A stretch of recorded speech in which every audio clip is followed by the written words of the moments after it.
ঝালকাঠিতে বৈষম্যবিরোধী ছাত্র আন্দোলনের নেতাকর্মীদের উদ্যোগে সাবেক মন্ত্রী আমির হোসেন আমুর বাসভবনের সামনের টিনের বেড়া অপসারণ করা হয়েছে।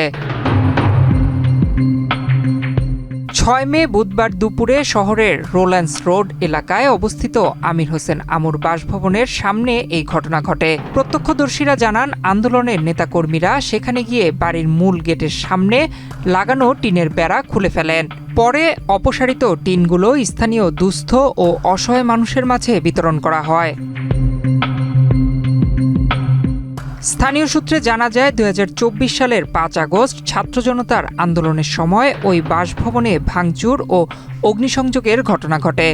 এরপর দীর্ঘদিন ধরে বাড়িটি পরিত্যক্ত অবস্থায় ছিল।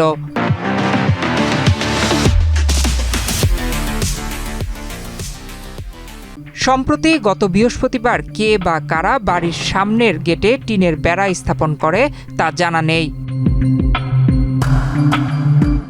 বুধবার দুপুরে আন্দোলনকারীরা সেই টিনের বেড়া ভেঙে ফেলার পাশাপাশি বাড়ির সামনের লোহার গেট কেটে ফেলেন এবং সেটিও স্থানীয়দের মাঝে দিয়ে দেন।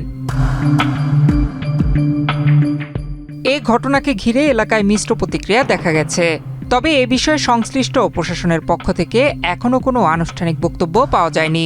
নির্বাচনের আজকে হয়তোবা আড়াই মাস পরে আমুর রুহানি সন্তান বলতে পারি না কে বা কারা এসে আমুর বাড়িটা আবার পুনর্দখল করতে চায় না কি করতে চায় জানি না, বেড়া দিয়েছে।